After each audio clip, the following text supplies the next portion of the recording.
Assalamualaikum warahmatullahi wabarakatuh. Perkenalkan, nama saya Fadilah Putri dengan NIM R1C124009 dari kelas A. Jadi di sini saya akan menjelaskan mengenai batuan metamorf. Jadi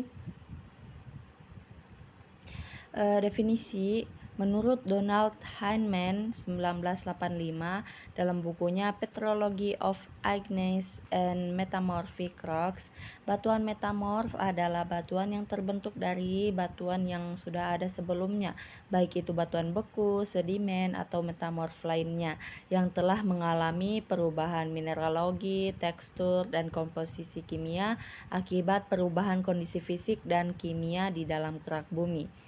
Kondisi ini meliputi peningkatan suhu, tekanan, dan aktivitas fluida kimia. Proses terbentuknya sendiri itu yang pertama melalui peningkatan suhu. Panas dari magma atau gradien geotermal menyebabkan mineral menjadi tidak stabil dan membentuk mineral baru yang lebih stabil pada suhu tersebut. Kedua, peningkatan tekanan dari lapisan batuan di atasnya atau aktivitas tektonik menyebabkan mineral-mineral tersusun ulang dan membentuk struktur yang lebih padat. Ketiga, ada aktivitas kimia, yaitu adanya fluida yang kaya akan unsur kimia dapat mempercepat reaksi metamorfosis, dan mengubah komposisi mineral batuan. Tekstur batuan metamorf itu dibedakan jadi beberapa, yaitu pertama itu berdasarkan ketahanan terhadap metamorfisme. Itu dia merupakan tekstur metamorf sisa dan kristaloblastik. Sisa sendiri ini tekstur menunjukkan sisa-sisa batuan asal yang belum mengalami perubahan signifikan selama metamorfis.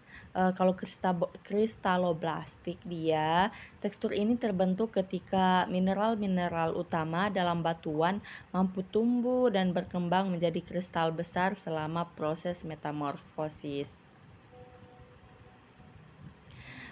Berdasarkan bentuk kristalnya ya ada idioblastik, yang merupakan kristal mineral yang terbentuk secara individual dan berdiri sendiri. Hipidioblastik, kristal yang tumbuh di dalam batuan dan memiliki bentuk yang agak terikat atau terintegrasi dengan mineral lain, namun tetap tampak menonjol. Yang ketiga itu ada allotrioblastik, yang kristal yang terbentuk secara tidak teratur dan tersebar secara acak dalam batuan. Next itu berdasarkan bentuk mineralnya itu ada homeoblastik, bisa dilihat sendiri itu homeoblastik itu terbagi lagi jadi 3 ya. Granoblastik, lepidoblastik, nematoblastik. Kemudian heteroblastik itu ada porfiroblastik, granolepidoblastik, dan granonematoblastik.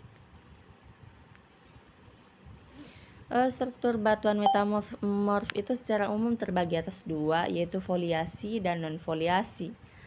Foliasi yang secara singkatnya saja itu struktur lapisan yang terbentuk akibat penjejaran mineral-mineral pipih seperti mika akibat tekanan. Contohnya itu yang pada gambar sekis klorid.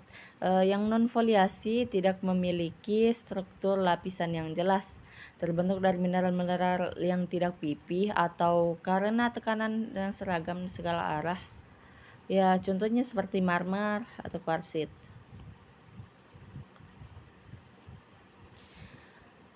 Foliasi sendiri itu terbagi menjadi sleti, pilitik,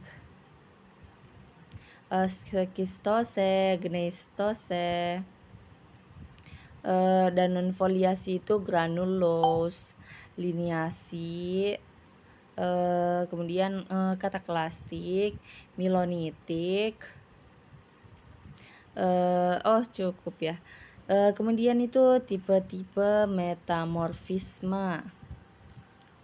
Tipe-tipe metamorfisme regional. Secara umumnya itu terbagi atas beberapa ya. Pertama itu metamorfisme regional, bisa dilihat sendiri ilustrasi gambarnya. Kemudian metamorfisme kontak. Selanjutnya itu metamorfisme dinamo, kemudian metamorfisme hidrotermal. Derajat metamorfisme itu dia terbagi atas 3. Dia itu menunjukkan intensitas metamorfosis yang dialami batuan, yaitu yang pertama derajat rendah, menengah, dan derajat tinggi. Komposisi mineralnya sendiri itu tergantung pada komposisi batuan asal, suhu dan tekanan saat metamorfis, dan kehadiran fluida kimia. Jadi ini beberapa komposisi mineralnya.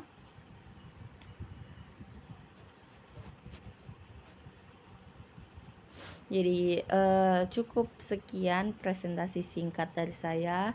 Semoga dapat bermanfaat. Izinkan saya memperkenalkan diri sekali lagi. Saya Fadilah Putri, NIM R1C1240009 dari kelas A. Dan ini saya akhiri presentasi saya dengan ucapan terima kasih dan wassalamualaikum warahmatullahi wabarakatuh.